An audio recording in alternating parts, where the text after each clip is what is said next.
Guys, it really does not seem like too long ago that when the NBA Finals were finished, that you didn't hear much about basketball for a few more months until the beginning of the next season. But the NBA is a 24/7, 365-day-a-year sport these days.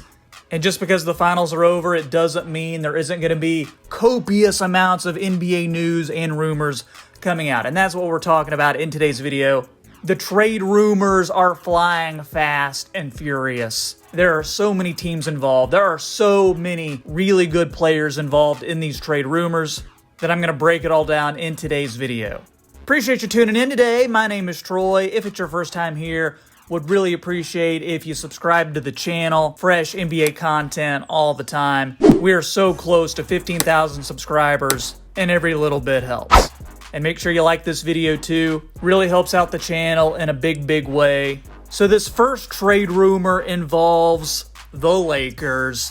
And that is no surprise because it seems like you can't go a day or two without there being some sort of Laker trade rumor. LeBron and Anthony Davis, as good as they are, there's always talk about them needing that one extra piece. And with the Lakers salary cap being what it is, signing another superstar in free agency is basically impossible. So any way the Lakers are going to improve the team will have to be through a trade. Well, according to Shams Charania at The Athletic, the latest potential Laker target is Buddy Hield. He, of course, the starting two guard for the Sacramento Kings. There have been discussions about a Buddy Hield for Kyle Kuzma trade. And a lot of times you'll see these potential Laker trades and you'll think there's no way that this could happen. But I think this one might actually have some legs. And a big reason for that is Sacramento has a history of being interested in Kyle Kuzma. You may recall before he signed his latest contract extension, the Sacramento Kings were actually interested in some sort of sign and trade scenario. That, of course, never came to fruition. But these rumors lead us to believe that the Sacramento Kings are still interested in Kyle Kuzma. After these rumors came out, Adrian Wojnarowski then reported that the Lakers have been, quote, incredibly aggressive in offering the contracts of Kyle Kuzma and Kentavious Caldwell-Pope all around the league. So that's the type of deal that would actually work to get Buddy Hield in Los Angeles. And it wouldn't surprise me if Sacramento wants to get off the Buddy Hield contract. You may have heard that within the last couple of seasons, Buddy Hield hasn't been super happy with his role in Sacramento, with the coaching in Sacramento, or with the front office. And with Tyrese Halliburton now on the team after being drafted by Sacramento last year, as he gets better, that's going to have the potential to cut into Buddy Hield's minutes even more. This trade would allow the Lakers to bring in another scorer to help Anthony Davis and LeBron. Buddy Hield averaging about 20 points per game. He can shoot the deep ball. And I think as a third option on a really good team is where he is best suited.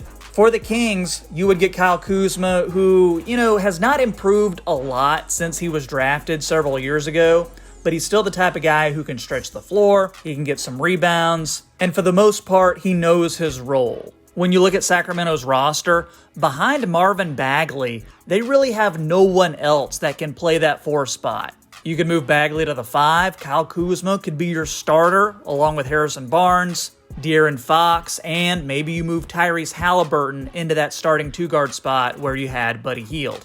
Additionally, Sacramento would be able to get off the remaining years of Buddy Hield's contract, which are over $20 million per year for the next several seasons. Sacramento isn't a huge free agent destination by any means, but that would give you the option to sign more pieces, or that extra salary cap space could help in facilitating trades.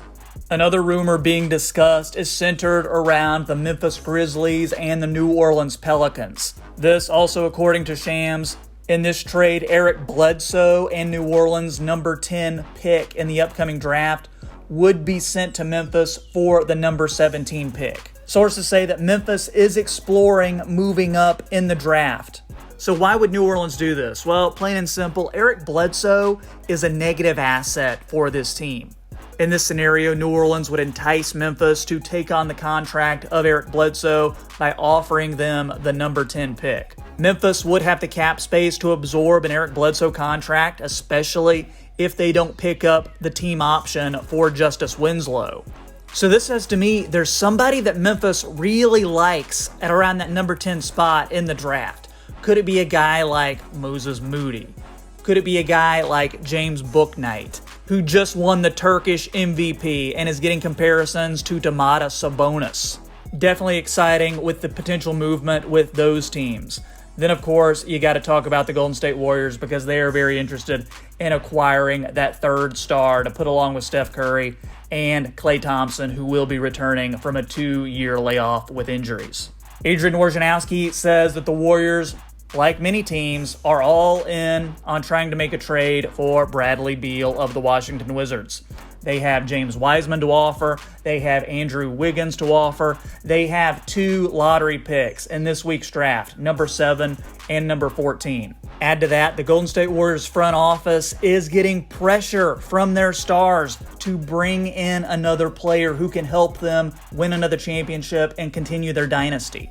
We saw last year with what Golden State has, even with Klay Thompson, they don't look like they would be good enough to compete for a championship. Sure, they can make the playoffs, but for a team like the Warriors, they want to go all the way. They want another ring. Bradley Beal has not come out and said specifically that he definitely wants to be traded from Washington. But as the saying goes, where there is smoke, there is fire. So it would not surprise me that if in the coming days, Bradley Beal does come out and says, you know what, I've enjoyed my time with Washington. The Wizards are a great organization, but it is time for me to move on to another team. The Warriors, though, would not be alone in wanting the services of Brad Beal. So the question is, would a package involving Wiseman and 2 lottery picks be enough? Guys, I need you to tell me in the comments what you think of these potential moves. If you're a fan of any of the teams that I mentioned, I definitely want you to comment. And guys, if you've enjoyed today's video, would love if you drop a like on it. Make sure you subscribe to the channel for fresh NBA content all the time. Check out my latest mock draft. I'll be having more analysis on that in the coming days as well. That's all I got for you today. My name is Troy. This has been the Half Court Report, and I'll catch you next time.